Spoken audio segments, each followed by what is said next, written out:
I do some voice acting stuff. And Yes. I did get a gig of doing a kid's book. So Nice. That's really fun. it is.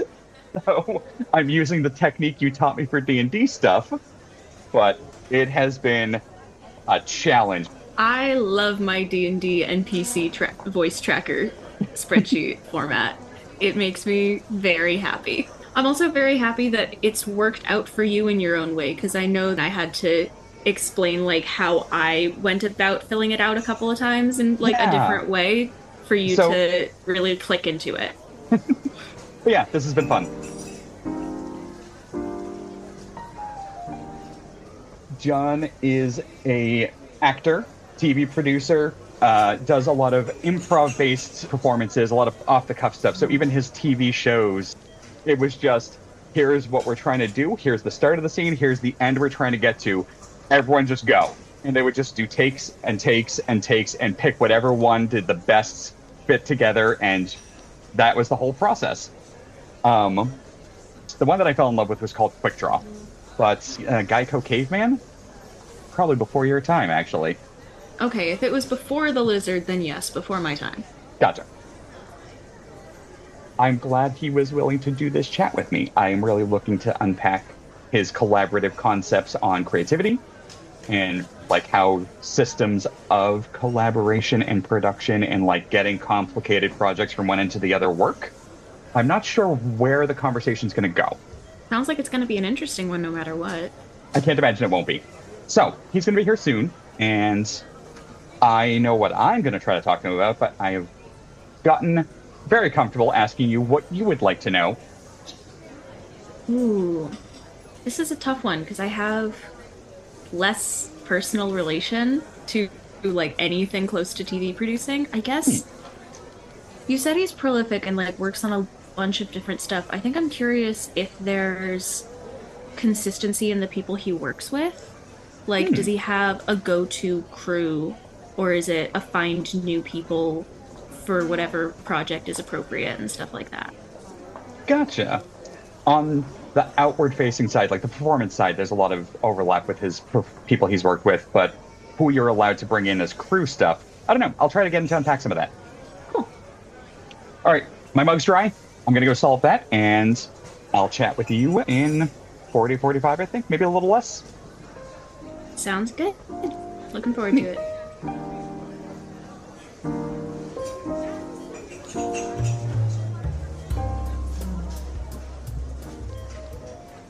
John, good to see you. Thanks for coming over for this. Oh, my pleasure, man. It's good to see you, Griffin. I think the last time I saw you in person was at your BU lecture where I did the illustration of you from the audience. Yes, which was amazing. And then we saw each other afterwards, right? Did you come? Yeah, we went to the cantina after. Yeah, that was great. Sorry. I did a lot of drugs in the 90s, Griffin. It's amazing that I can remember anything. That was part of the lecture you gave me. Yeah. I've now been sober for 29 years. Can you believe it? It's absolutely amazing, and congratulations on that. Glad to hear you're coming up on 30. Thank you. Yeah. I'd love to take credit for it, but, the further away I get from that day of first getting sober, the less I think I had anything to do with it.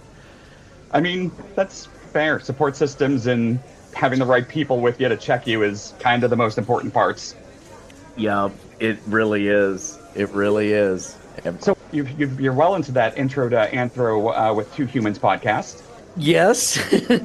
That is Intro to Anthro with Two Humans is a podcast I do with my old friend, John McCrae, who's an anthropologist now. So we discuss anthropology issues, but obviously, since I'm involved, it has a comedic bend to it. And he's also a really funny guy. I mean, So, we just did our 70th episode, and we have a growing group of listeners who are very committed to it and suggest topics. And we've done tons of great topics. Anything from anthropological issues of prehistoric time to current issues and things like sleep and things like anything that affects the human is really, it's cool. It's really neat. It's fascinating. I learn a ton from it because it's while it's loose and funny, it's very well researched. Oh yeah, no, but the way you two play off each other, absolutely love it every time. Yeah, me too. And I saw that 10 Items or Less made a Jeopardy appearance days ago at time of this discussion. My life is now complete. Yes. 10 Items or Less, which is that show I did for TBS back in the day, was a question on Jeopardy. It was amazing. And they even showed it was $1,200 level question too, which was great. Wasn't a daily double, but it was a little screenshot of you all. Yeah, they showed a picture of the cast, and my phone just immediately blew up as everybody was like, "Oh my god!" Those Jeopardy junkies out there. Oh yeah, but I gotta say that was pretty cool. That was pretty neat.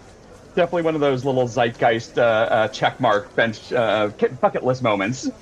one of the guys who emailed or texted me first was Jack Barbarian, who is the owner of the store that we shot in. And that's amazing. He was so happy, and it was just so funny to talk to him again. Because when we shot that show, the store was open for business while we shot. Oh wow! Yeah. So all the extras, or most of that, occasionally we'd hire, but most of the extras in the show are real people that are just shot. That's amazing. I know. Amazing what you can do when you need to, just to make a project like that come together. It made it so much more fun, because otherwise we would have had to rent the store and shoot at night, and that's just No, it changes everything. Yes. It's hard to be funny at 4:30 in the morning, No, but that was one of your shows that I had never been able to get into because I couldn't find it in any place. I had found you obviously through Quick Draw, and just falling in love with that way when it came out. Like from the day one, I was just like, oh, I live here now. Yes. But now, with 10 Items or Less being on Roku, I was able to catch up, and then right after, I think I finished it a week or two ago, and then Jeopardy, you post next, and I'm like, maybe you caused it. Maybe it was your energy. There's a third series that I did called Jailbait, which is very difficult to find, but I can send you a link on the DL. It's it was our attempt at rated R, and it's crazy. It's nut job. I would love that, but I will definitely keep it hush. Yeah, Sony would get upset, I think. I know the last thing I saw you working on before this discussion, I guess I saw something about LaFondie recently, but Smoke Show was the last thing I saw you trying to shop around. Yes. And that was with Fortune Finster as one of the people who has blown up since then. I know. We're not surprised at all. I knew she, you could tell how great she is, and a great improviser. Yeah, amazing. She was amazing. I mean, it is really good. We pitched it, but sometimes whatever, the environment, the time, who knows? But it didn't go. I pitched a lot of stuff that hasn't gone, believe me. But I feel like that's the normal, isn't it? Yes, yeah. Just keep throwing stuff. Yeah. I mean, 10 Items or Less was we sold it on our first pitch. That's amazing. That never happens. Never happens. And they bought it in the room. And so I thought, oh, this is easy. And then as we got older, we realized, no, that was an outlier event. I just love it. I just love it because you're creating these worlds. And yeah, of course, I'd want to sell it and be able to explore them further and shoot them and all of the fun of that. But we always shoot a sizzle reel. We always, work with within the improv sort of vibe that we do, and it's just a great process. And really, if you're coming into the business and you gotta have scar tissue and be able to hang for the length, especially if you're trying to sell a show, which is the hardest, stupidest thing to try to do. From an expert, folks. Mm-hmm. Everybody thinks it's about the idea. I have this great idea, and I'm like, okay, by the time you pitch, all the ideas are great. Everybody's idea is great. That's taken for granted. That's the base. Now, what kind of person are you to work with? What kind of pedigree do you have? Can you give me confidence that you'll come in on time, on budget? Blah, blah, blah, blah, blah. Right. All the actual, all the work part of the work has to get accounted for and speculated at. Yeah. Yeah. No, my friend George, who I talked to recently in this same project that I'm doing, he has done some short films and stuff like that and kind of worked towards the angle you're doing, but at some point hit the wall of frustration and had just decided to back off until he realized that he had always understood the concept of never write what you can't shoot, which is huge. Yes. But then he found out that he could hire comic artists and write whatever he wanted, and they could draw it. So now he's been doing that for years. Wow, that's amazing. I love that. Yeah, he's found his medium. That's so great. I love that. Because we were both talking about how the idea is the least important part. If you only have one idea, it feels like the most important part. But for anyone who's creative as a way of being, the one idea just leads to the next, leads to the next, leads to the next, and you just keep going until you find the one that clicks. Exactly. So many people are worried about getting ripped off. People. They're always like, John, how do I protect my idea? And I'm like, look, A, you can't really. Right. B, let's hope you get ripped off, because that means somebody's interested in it. And you'll be protected to some extent. But really what you always have is your brain. It's not the idea, it's your brain that's able to create these ideas. And who knows if this is the idea that goes forth. Maybe it will be, maybe it won't. But yeah, I think new people especially, and I did the same thing, get very precious over an idea, and they hold it very tight. And no, I would suggest just the opposite. Let it hang. Tell people about it. Get feedback. Take advice. Reject advice. But don't put too much on that first idea you have, because it's like winning the lottery. It's how good it is. I do like that you hit both take advice and reject advice, because God, if I can't, the number of projects I've had where people are throwing all this info out and I have to pick and choose what makes sense, knowing what the end result is. But I know some people who don't have that filter, and they'll take any advice just because of that lack of confidence, and then they end up in the worst spot. Yes. Yeah. That's the hardest thing is when you play.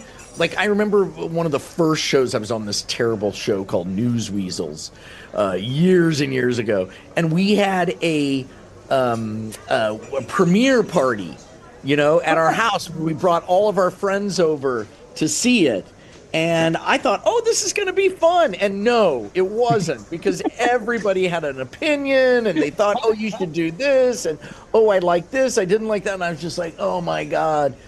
So I never did that again.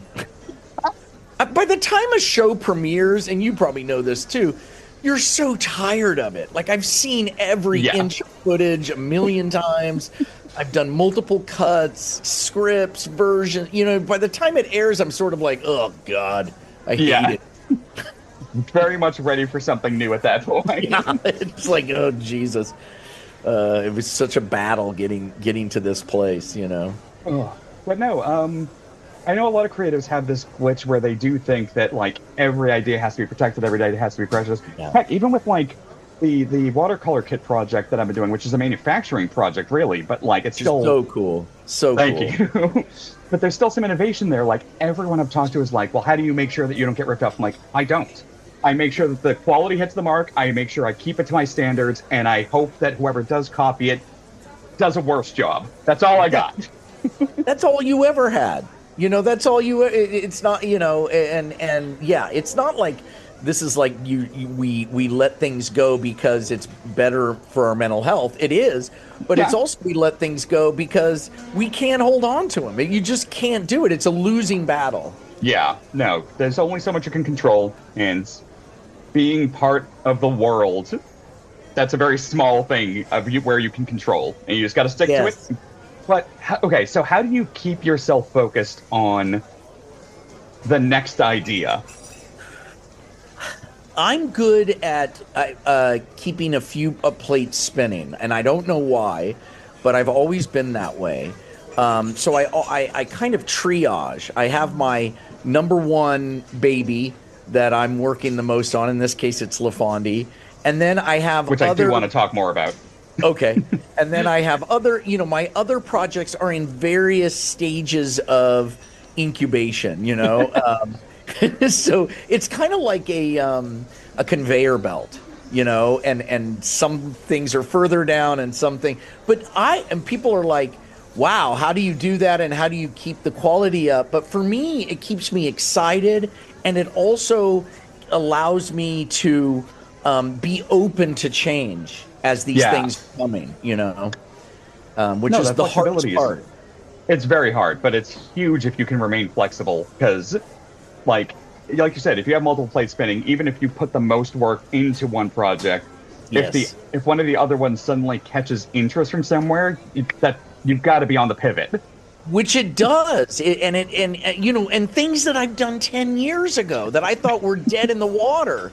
We had a thing that we did we pitched it around, everybody rejected it, and then literally 10 years later, somebody from MTV bought it outright. We didn't even. That's amazing. We didn't even have to pitch, which is crazy. So you never know. You just never know. I love getting this perspective, because I think from the outside in, everyone thinks that there's this very strict gatekeeping and structure and whatnot, and there's all this this heavy concern about Nepo babies coming in and just jumping over the lines. But I don't think they realize how many of those people who have that secret backdoor entrance that we never see them go in, we also never see them come out, because it doesn't work for them either. Right. Because in the end, it's got to work, and in the end, the machine has to run, and it's like starting up a startup company. A TV show's like a startup company. You pitch it, you get the funding, and then it's something that builds and grows over time, hopefully. But they're very similar. I've talked to people who do startups, and it's like, oh my God, the mindset is kind of the same. And like you're talking about with the paints, it's sort of the same thing, You create it, you pitch it, you sell it, distribute it, With this, the other thing, and I think this goes back to the advice thing actually, is the number of people who I had, because I was going into a realm that I had no real experience with. Right. And the number of experts who were like, this is how this step works, and this is how you have to do this, and this is the only way to do this. And every single time I would spend 3 months doing what they said with no movement. And then I would just be like, all right, let me try something that I think just might work. And then that would be the thing that worked. And then they would be confused. But every step has been like this. Well, and you're such a creative person. I mean, you do a lot of different things. And I think that gives you a perspective. And I can relate. Right. And I think that gives you a different perspective on how to attack problems, Yeah. And it's not this kind of linear. I met with an actor once. And he was like, I'm going to do this, and then this is going to happen, and I'm going to do this, and then this is going to happen, and then I'll be on Saturday Night Live. And I said, well, what if you don't get cast? I mean, what if you don't get cast? And he's like, but it didn't compute to him, because he's like, but I've done all these things. Yeah, like, he just saw the dominoes as described. I'm like, dude, all of that can happen, and you can still not get cast. Yep. Amazing. So, you have LaFondy going on. Yes. What I saw the little clip that you put out, sort of playing with that. Tell me what's going on. What you can. All right. I want to get you in. Yes. Right. Okay. So LaFondy is an Icelandic word which means alive, and essentially, it's a grocery store show. That's right. It's another because for those who don't know, 10 Items or Less was a grocery store show, and the CEO of Sony. Oh. The CEO or the president of television of Sony, when we made 10 Items or Less, is now the CEO at a big studio. And he came to me and said, John, I've been thinking about you. And I was like, what? Because, I mean, this was like my boss's boss's boss's boss, like I met him. And he said, yeah, would you be interested in doing a show in a grocery store. And I was like, another one? Something like the grocery store whisper. And then he said, but I want to do it in, and this was all his pitch, I want to do it in an Erewhon type grocery store. An Erewhon, I don't, you guys don't, there's all different kinds of them all over the country, different brands, but the most extreme is this grocery store called Erewhon, which is in LA, which is like you buy a pair for $16. Right. Everything's non-GMO. It's ridiculous. The Kardashians shop there. Oh. It's just like, it's just. And so I went to Erewhon. This is the stuff that hurts my brain. I know. I went there and I was like, this is hilarious. I was like, this is a really good idea. And so I wrote it up and we have a deal. And we're going to pitch it in February. But in the interim, they've allowed me to develop the show through an Instagram account called LaFondie Groceries. So it's been great because I can bring in other people, I can shoot scenes, I can throw them up, see how people like it. Actors are allowed to create characters on the fly. Oh, that's wonderful. Creating this kind of world through Instagram and TikTok. We have a TikTok account too. And it's just, I love it. I love it. I absolutely adore how you are with the people you work with. Like, the number of people I know who collaborate with others but try to over-control stuff is weird to me, because the people I know who do the best work, and you included, they get the right people together, they set down the boundaries, and then they get out of the way. Yes. That has always been my approach. I'm there. This is about the improvisers or comedians or actors that we're working with, and how do I create an environment where they will do their best? Because if you do that, then, and that doesn't just go for cast either. That goes for camera, electric, wardrobe, makeup. Just try to gear things towards their talents rather than force them to do what I'm creating, Yeah. I think this goes back to that being too precious with the idea, having to feel like you have a vision that must be adhered to when, you've got really talented people who are trusting you, trust them back, and you'll get great stuff back every time. Yeah. I mean, I think writers especially have trouble seeing how collaborative film and television is. They're in their world and they're on their computer, and I do this too, where it's like, okay, this is what I want to see happen. But then you've got 100 people that have to actualize that, and you want all of them to bring their talents, because nobody's in the film and TV business for the money. If you're in it for the money, you're in the wrong business. Everybody who's in it, even the gaffers and even people like that, the electricians, they love it. They love making something. No, even for them, there's a creativity to having solved the problems they have to solve on the fly that gets stimulated in the process. Well said. And if you can encourage that, it ricochets around the whole crew, and in my opinion makes the show better. Ricochet's the right word. I like that. I wouldn't have thought of that one. Yeah, the only rule I have on my set is you can't be a jerk. If you're a jerk, you got to go. And it's no offense, if that's the way you live life, that's great, but it's not going to work on our set. It just isn't. If you're a jerk, you got to go, no offense. And while the jerk is very much offense, and you're still just being polite about it. We had and it was an electrician, and I came up to the hair person came up. She was crying. I went up to get my hair done, and she was crying. I'm like, "What's going on?" And she had asked for power, and the electrician that she had asked to was a real jerk to her, and just stupid. And so and this wasn't his first offense, but it was a bad one. He really was out of line, and so we fired him. And the head of the department said, "Hey, he wants to know if he could talk to you guys." And so we said, "Yeah." And he apologized, and no one had ever called him out on that kind of behavior. And then he was amazing, it was like Scrooge, he totally changed. And he was great. Very rare story. That is not.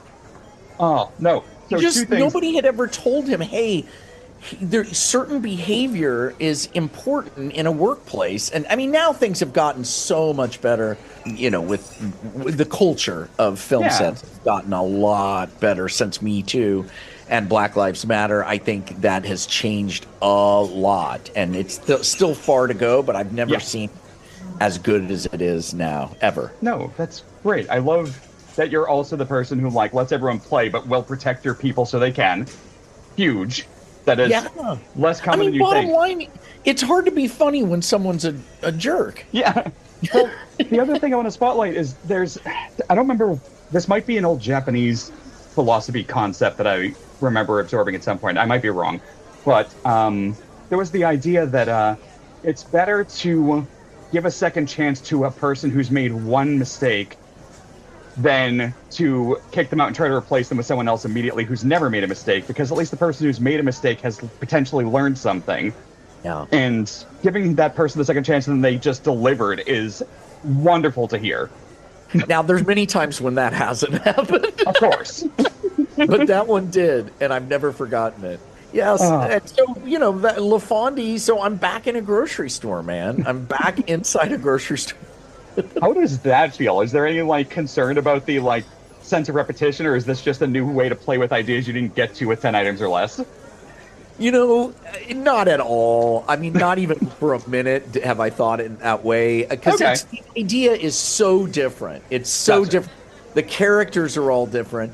Yeah, the location is the same, but, a location is not a show. A lot of people think it is. John, it'd be funny to do a show in a factory. Well, yeah. You need to you can't make the location a character just by saying what it is. That doesn't work that way. Yeah.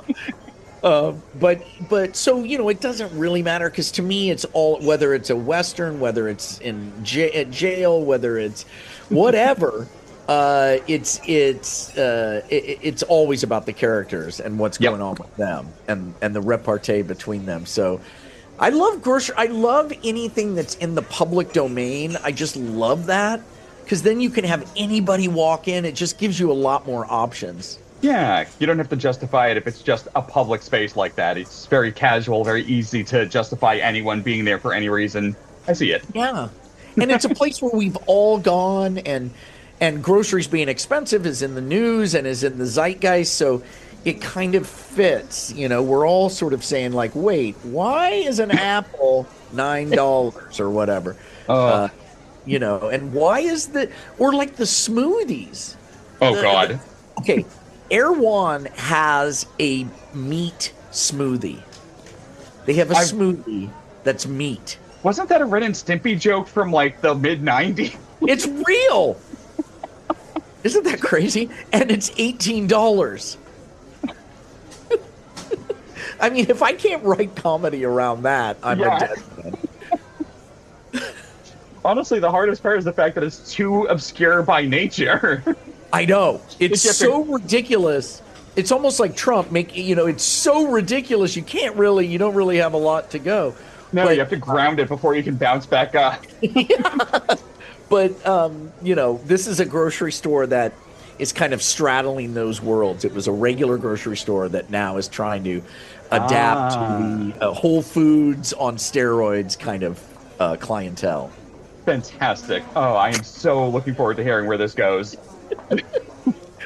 Yeah, go to Instagram. I'm posting stuff pretty much all the time. And I'm sharing it on my own Instagram and stuff. But yeah, all these amazing improv artists, and a lot of people you recognize because you've seen Quick Draw, right? But new people too. I'm bringing in a lot of new people, which is that's fun. great. Yeah. I also love how loyal you are with the people you've collaborated with in the past and making sure you give them opportunities as you go forward. Not everyone thinks to bring people with them. Oh, it's selfish. I know that they'll deliver. I wish more people kept that mindset, though.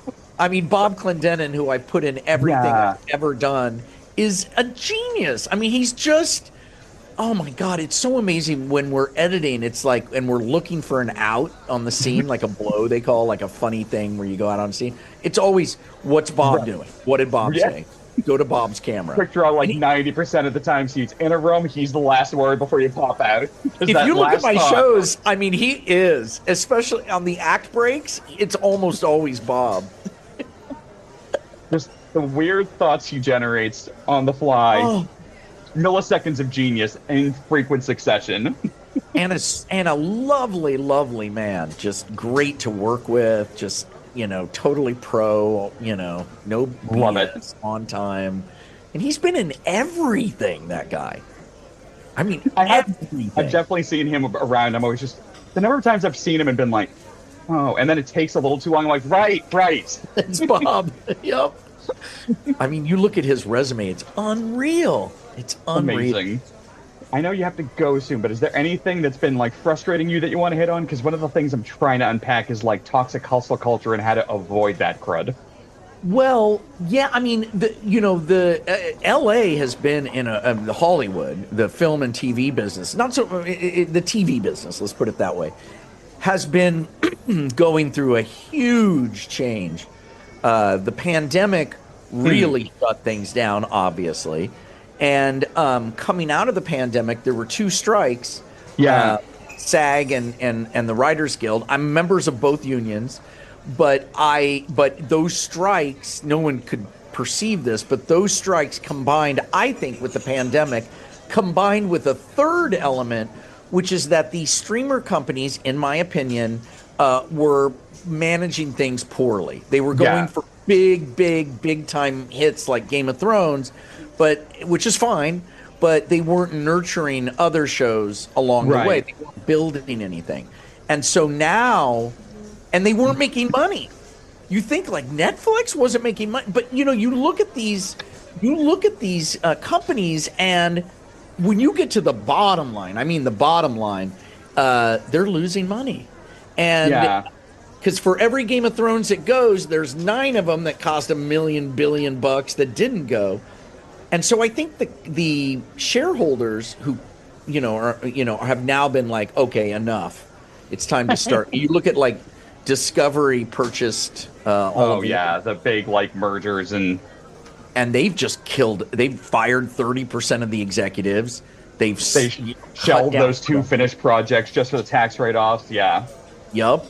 So I think those 3 combination of things has made it really, really tough. I mean, I developed LaFonde last summer, and it's only now that nobody's buying anything, and that it's really been kind of stuck.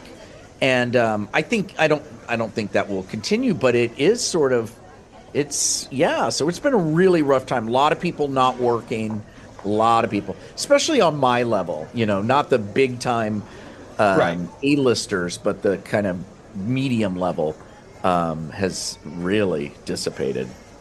I am seeing a lot of like buzzing activity happening on the indie circuit lately as people are looking for other ways to move projects forward and express stuff because they don't want to be dealing with these industry weird boxes anymore. But it's true. I mean, it is interesting, and my production company, we kind of have feet in both worlds of like self-produced or branding or that kind of stuff, and then we're still in the world of like pitching to studios and networks. So how have you personally been keeping your head clear with all this? Like, have you just been prioritizing interestingly? Is it just picking your targets? Like, I've taken jobs that I might not have taken, but the thing is, like, I took a job for advertising, and I gotta say, I really loved it. They just needed me to write, they just needed some funny stuff. So I wrote for this huge advertising, and it was really interesting. Like the corporate culture, I don't really experience that much. And so I loved that. So, and then I've also been doing a lot of live performancing. Yeah. A lot. And I mean, Griffin, I could tour like 200 days a year if I wanted to. It's insane. Amazing. People really want live stuff. Yeah, for sure. And I've been doing internationally. I just did Austria, Bulgaria, Bratislava, Is this United Kingdom. I know you're. I know you were doing the messing with Lehr thing. Yes. Was that? What else have you been touring with? That's it. That show. Just that? Okay. That show. We can tour it anywhere. It's with Susan Messing, who's also in LaFondie. I've released a few cuts of her. Wonderful. She's a super talented improviser out of Chicago. We're going back to Norway. We're going to Switzerland. It's like there's also in the States. We're going to do a Midwest tour. I think like Kansas City because that's where I'm from. St. Louis, Austin, and then some Southwest city. I'm not sure. And then Boston. I would love to do Boston. I would love that. And see you again. No, I don't make it as far west as you very often. I usually end up stopping at New York or Chicago these days, but yes, trying to get over to Portland and Seattle for a couple things this year, so we'll see how that goes. Oh, yeah. We've done some dates in Seattle and Portland as well. Nice. Yeah. There's a lot. People just want that stuff. They just want it. Yeah, no, there's a lot more. I think it's just that combination of people not getting good entertainment streamed to them, or like the stuff that's getting streamed is so like rapid fire that it's not as appreciated, as enjoyed, as experienced. And then being bottled up from the pandemic, that combination has really made people want to see curated, like really well put together live things. I agree with you 100%. Yeah, I think being bottled up in the pandemic was a lot of it. We kind of were all like, oh, wow. Doing things like that is, you can't take it for granted. So people do it. I've always wished people could see what happens on the set when we're improvising and doing stuff, because the show of it is so fun too. Like the crew gets the best show because they're seeing everything, because it's different every take. No, I've not resented, that's not the right word. I was always sad that you weren't releasing like blooper reels off or like B-roll off of a quick draw, because I was always wondering like what other lines didn't make the cut on that. I think I saw like one or two things that did get released, but not many. It's weird. The owners, because Hulu and TBS, they own the shows, or Sony. And so I think they're becoming more open to releasing that stuff, but gotcha. They want to monetize everything. Understandable. But I don't think people understand that, like, sometimes giving a taste away for free is monetizing everything else. It's just weird. They're starting to see, too precious. I know. And they're starting to see that that's marketing. They're starting to see it as marketing. Like, stuff for free on YouTube is marketing. But, it's hard to get these giant companies to change their way. Yeah. No, I guess it is easier when you're only making decisions one-to-one on the spot. Right. That person, George, who does comic books, I will work Comic-Cons with him, and he had brought up, which I had kind of forgotten that I did this, but if a show is going poorly and we're not like getting a lot of customers or foot traffic, and it's just like bad energy all throughout the room, instead, I used to mope. The first couple of years, I would just like it would get into me. And then at some point it tilted, and then I will just be like, okay, well now I'm just going to like give stuff. Like if someone walks by and they seem excited, but they're not buying, I'll just give them a thing. Like, here, take it. It's costing me $1 for the having printed it or for the bookmark. And like, now you're happy and you're going to take that out there. Yes. And then maybe next year you come back with friends and then it turns into that in the future. But like, it builds your brand, and and there's no reason to protect the stuff that's not selling, that didn't cost me. Like, that's not where I've lost money on paying for the table. So this is just stuff that like is now bogging me down. Might as well just make use of it. Yeah, then you don't have to carry it back to the car. Yeah, that too. Who wins?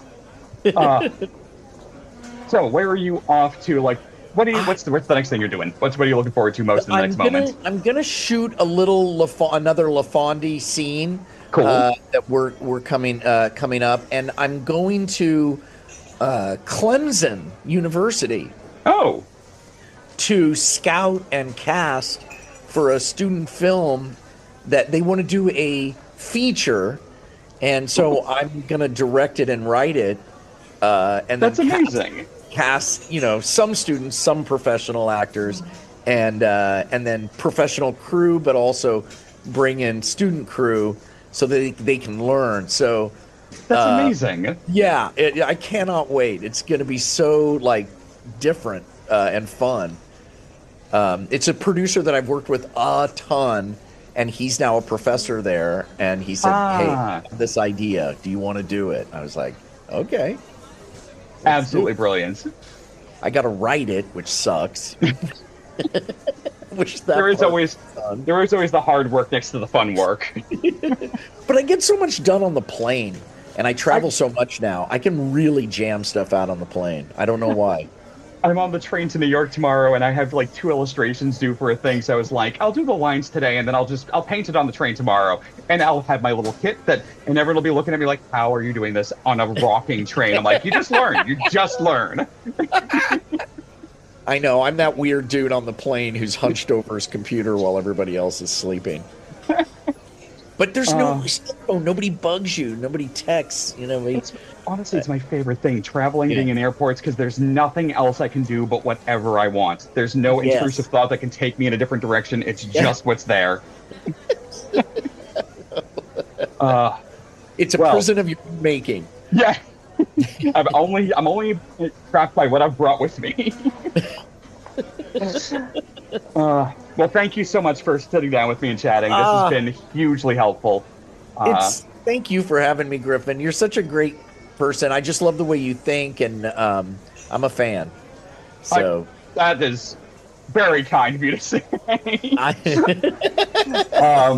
But I'll let you get back to what you're doing, and all right, might bring you back later for a follow-up in the future, but otherwise keep me posted on what's going on.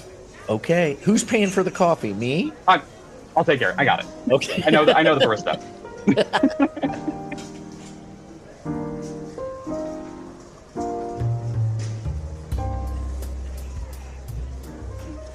God, I love talking to John. There is never a point of a conversation with him where I am bored, where I'm not smiling or laughing. It's insane. And it looked like you were having a good time. Yeah. He makes it very easy to be comfortable in the conversation, no matter what. And I can see why his charisma clearly is a big value add for a lot of what he does. But I definitely came away with some interesting stuff, because neither you or I really have a TV adjacent production knowledge, or that's not our method of anything. Nope.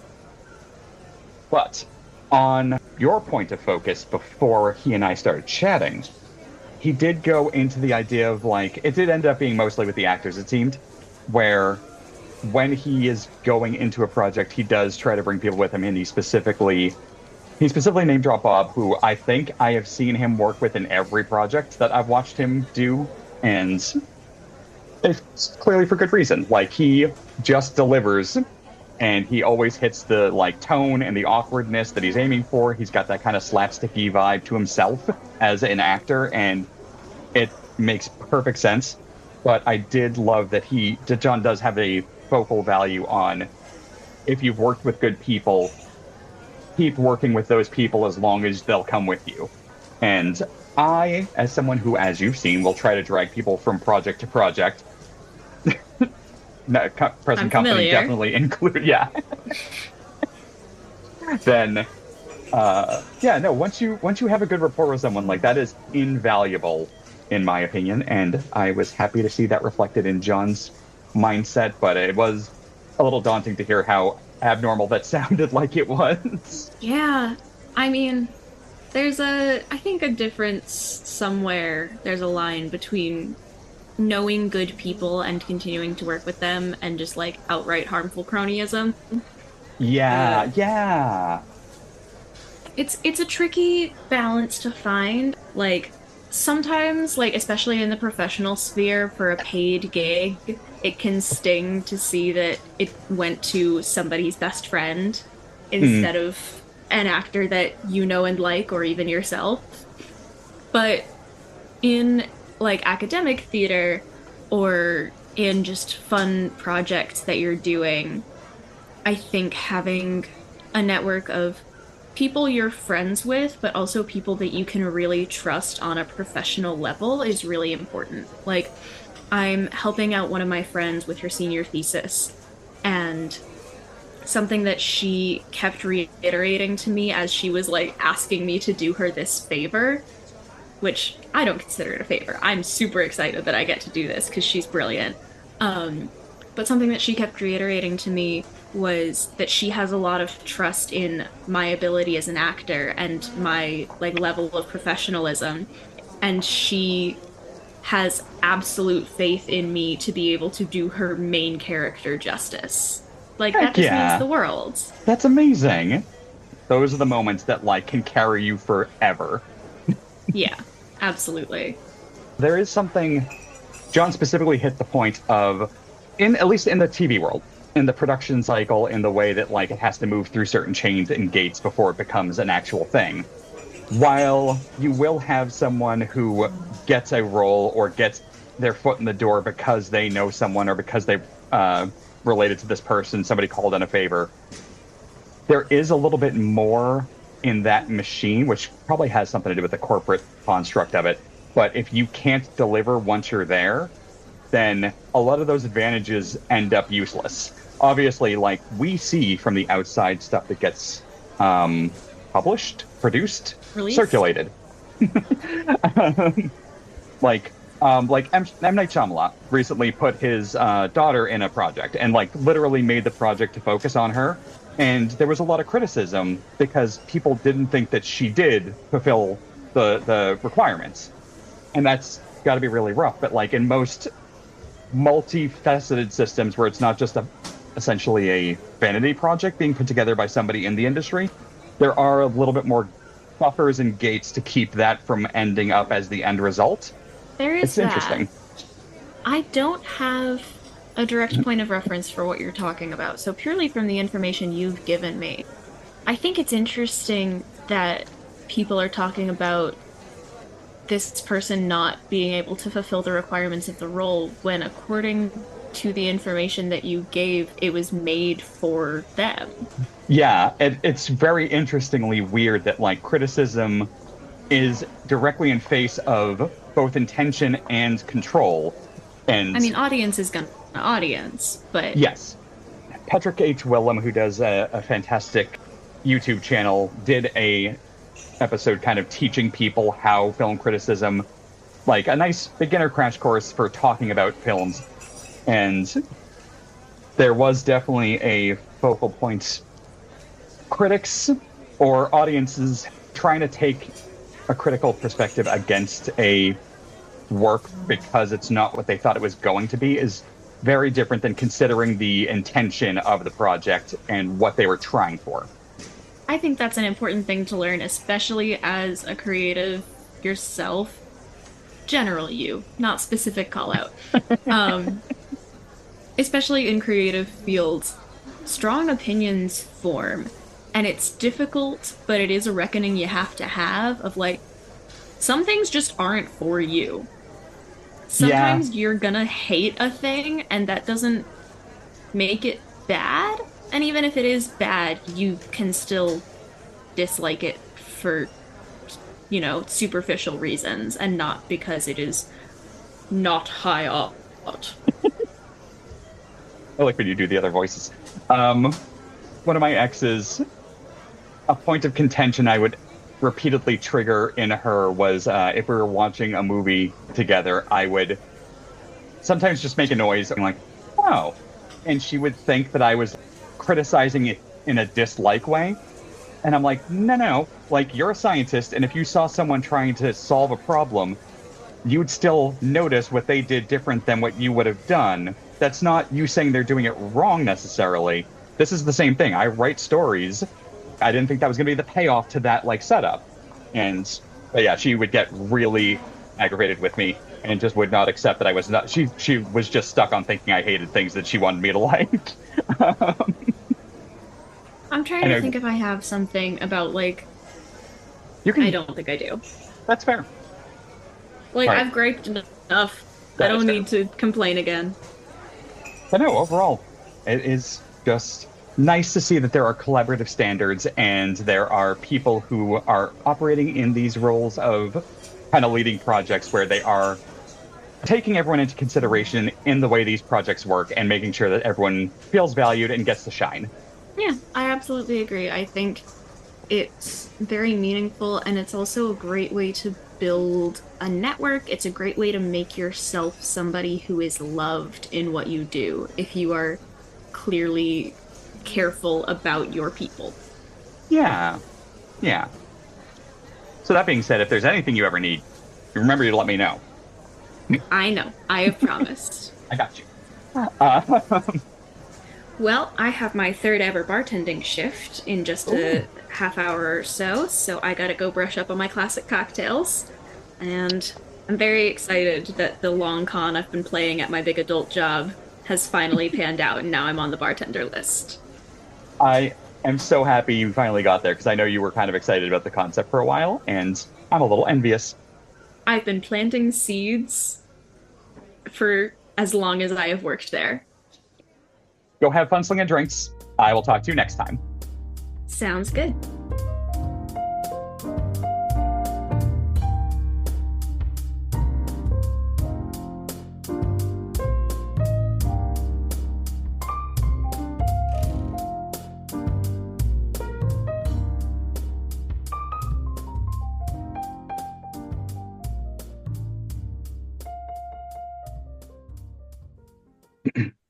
Like Hey, living in New Archer. York, there's a safety. Oh, sorry. Oh, sorry. And that's the end of the conversation for the day. That's all, folks.